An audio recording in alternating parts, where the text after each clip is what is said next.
Judicial District Court CASA program recruits, screens, trains, and supports volunteers to represent the best interests of foster children in Clark County. CASA volunteer Tommy Lynn Clark joins us to tell us more. Good morning, Tommy Lynn. Good morning. You look fabulous this morning. Thank you. Reigning queen right Thank here. you. Yes, thank you. So tell us a little bit about the organization and why it's so important that you come in here today to tell us about volunteering with the organization. Yeah. So CASA volunteers, we are assigned to the most serious cases of children in care, in Clark County care. And so they are the support and the voice for the child in the courtroom. And we don't have an agenda as a CASA. We get to speak to the parents, to the children, to the attorneys, to everyone involved. And we actually go to court and we say, this is what's best for this child to have the most positive outcome of their life. And without that support, a lot of these kids really get left behind. So that's why CASAs are so important. And we can only serve about 1/3 of the kids in foster care right now. And so we need approximately 700 more CASAs to serve all 3,000 kids in Clark County. Wow. And talk to us a little bit about the inspiration and your involvement with the program. Yeah, for sure. So for the first 7 years of my life, I grew up in foster care and I lived in over 16 different homes. And so at night when I would lay down, I'd look up the ceiling and that's how I knew if I was in a safe place. And if it wasn't safe, I stayed awake all night staring at the ceiling, trying to make sure what would happen to me and what was going on with me. And fortunately, I broke those barriers and I defied the odds of what most foster kids actually deal with. And when I was 7, I was adopted and I was put on a plane with my suitcase, my dolly. Yeah, can we acknowledge the fact that this is your actual suitcase and your dolly? Goodness. This was my suitcase and dolly that got on a plane in Las Vegas, Nevada and flew to South Carolina where I was adopted and found my forever family. And it was actually my mother's suitcase, who was a foster child in Nevada as well.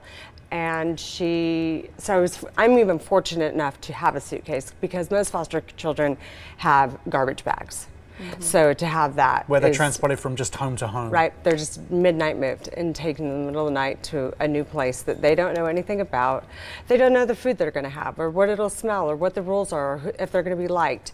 And at the end of the day, foster children really just want to be accepted.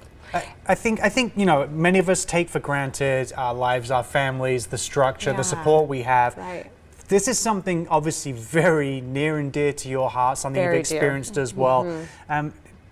What is it like coming with that experience and what is that experience of volunteering? What kind of rewarding aspect is that for people out there who may be interested in joining you in volunteering? Absolutely. What is it like volunteering with the organization? So my servant's heart is filled greatly by being a CASA volunteer. And I have 2 cases that'll actually be closing this year. One of my oldest young man, he's 14, he'll be adopted.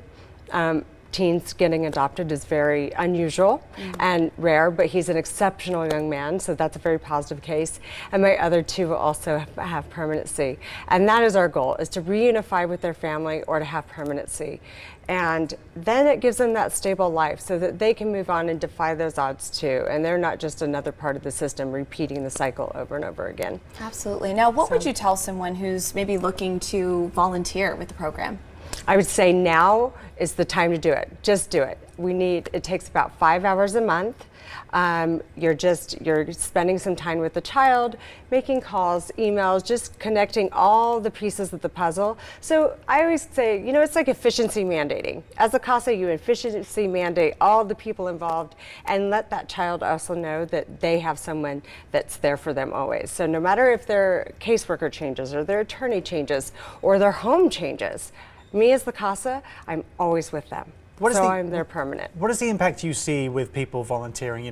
What impact do volunteers have? I mean, what can people do to make a difference? So volunteers, actually, most children who end up getting a CASA, they're more likely to have better grades in school. They behave better. They're more likely to actually graduate high school. They're also more likely to move on and not repeat the cycle.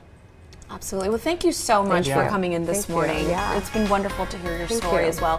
For more information, you can visit CASALasVegas.org. You can also call the number right there on your screen.